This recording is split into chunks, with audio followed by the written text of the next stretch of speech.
যারা আগে president officer ছিল তাদেরকে দিয়ে করাবো এমন তো বলি নাই, সেটা আপনার বুঝার একটু কমিউনিকেশন গ্যাপ হয়েছে। আসলে আমরা যথাসম্ভব পরিবর্তন করে ফেলবো, যথাসম্ভব পরিবর্তন করে ফেলবো। আমরা নিউ সেট অফ পিপলকে এনগেজ করার চেষ্টা করবো। কারণ আগের যারা অনেকে হয়তো দেখবেন যে ওইভাবে নিজের সহযোগে এ ধরনের কোনো কোলাবোরেশন করেন নাই, তাদের যদি আমরা যদি দেখি যে না এদের ইউজ করা যায় তাহলে করবো, না হলে কিন্তু নর্মালি আমাদের on principal we have decided যে আগের যারা ইনভলভ ছিল তাদেরকে যথাসম্ভব আমরা অ্যাভয়েড করি, তাদেরকে আমরা কাজে লাগাবো। আমি এসেছিলাম মূলত আজকে সকালে, তো আমাদের ইলেকশন কমিশনের অফিসারদের সাথে মিট করেছি। তো এখন আমি এখানে আমাদের বিভাগীয় কমিশনার মহোদয় আছেন, আমাদের ডিআইজি মহোদয় আছেন, পুলিশ কমিশনার মহোদয় আছেন, আমাদের জেলা প্রশাসকরা আছেন, এসপি এরা এসছেন, আমাদের বিজিবির প্রতিনিধি আসছেন, আর্মির প্রতিনিধি আসছেন, এনএসআইয়ের প্রতিনিধি আসছেন। মোটামুটি ল এনফোর্সমেন্টে যারা জড়িত থাকবেন ইলেকশনের সময়, নির্বাচনের সময় যারা জড়িত থাকবেন তাদের সাথে আজকে মিটিংটা করলাম। মিটিং করে এই এলাকায়, রংপুর এলাকায় আমাদের সিচুয়েশনটা অ্যাসেস করলাম যে কীরকম কী অবস্থা আছে, আইনশৃঙ্খলার পরিস্থিতি কীরকম, ইলেকশনের সময় কী কী চ্যালেঞ্জ আসতে পারে এই এলাকায়, ওনাদের বক্তব্য শুনলাম। এবং ইনশাল্লাহ ওনারা সবাই আমাকে আশ্বস্ত করেছেন ওনারা খুব এই সব ধরনের চ্যালেঞ্জ মোকাবেলা করে ইনশাল্লাহ একটা free, fair and credible election উপহার দেওয়ার জন্য, জাতিকে উপহার দেওয়ার জন্য তারা আমাকে প্রত্যয় ব্যক্ত করেছেন এবং আমাকে এশিওর করেছেন। আমি খুব এশিওর হয়ে এই রংপুর থেকে ইনশাল্লাহ যাব। ওনারা গ্যারান্টি করেছেন যে ইনশাল্লাহ they will do their best এবং in a very coordinated manner, in a very harmonious manner.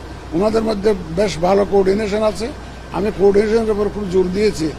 তো সুতরাং ওনারা in a coordinated manner they will work together as a team এবং যাতে করে একটা সুন্দর নির্বাচন জাতিকে উপহার দেওয়া যায়। তো ওনারা আমাকে আমি আশ্বস্ত হয়ে যাচ্ছি ইনশাল্লাহ। ইনশাল্লাহ আপনাদের সহযোগিতা থাকবে, আপনাদের সহযোগিতা করবেন। আমি সকালে এপিল করেছি আপনাদেরকে। কত মাসের মধ্যে নির্বাচনটা দেওয়া সম্ভব? কত মাসের মাঝে ইলেকশন তো ফেব্রুয়ারির প্রথমার্ধ হবে ইনশাল্লাহ, নেক্সট ফেব্রুয়ারি প্রথমার্ধ হবে। আপনার একটা আকাঙ্ক্ষার কথা আমরা শুনছিলাম যে কোনো কেন্দ্রে যদি বিশৃঙ্খলা হয় 2-3টা কেন্দ্রে ভোট বন্ধ করবেন অথবা ওই আসনে বন্ধ করবেন।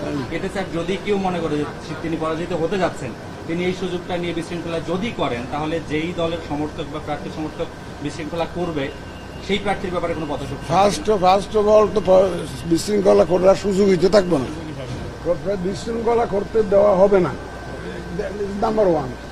আর এমনি ইচ্ছা করলো কেউ একদম গোলমাল করলো আর ইলেকশন কনস্টিটিউয়েন্সি ক্যান্সেল করে দেন, এমন তো না। প্রপার তদন্ত হবে, তো প্রপার তদন্ত হবে। যদি দেখা যাচ্ছে না আসলেই ক্যান্সেল করার মতো, তাইলে না হবে। তবে বিশৃঙ্খলা সৃষ্টি করার কোনো সুযোগ ইনশাল্লাহ এবার দেওয়া হবে না। আমাদের আইন শৃঙ্খলা বাহিনী এই ব্যাপারে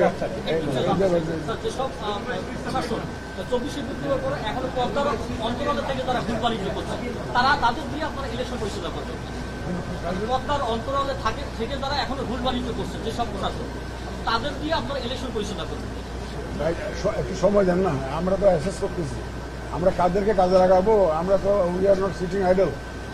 সময় আসলে দেখতে পাবেন যে আমরা কাদেরকে কাজে লাগাচ্ছি, তাদের মাধ্যমে এই ইলেকশনটা পরিচালনা করার উদ্যোগ নিয়েছি। দেখবেন আপনারা আমাদের একটা সুন্দর, ক্রেডিবল, গ্রহণযোগ্য ইলেকশন করার জন্য যা যা করার দরকার আমরা তা করব।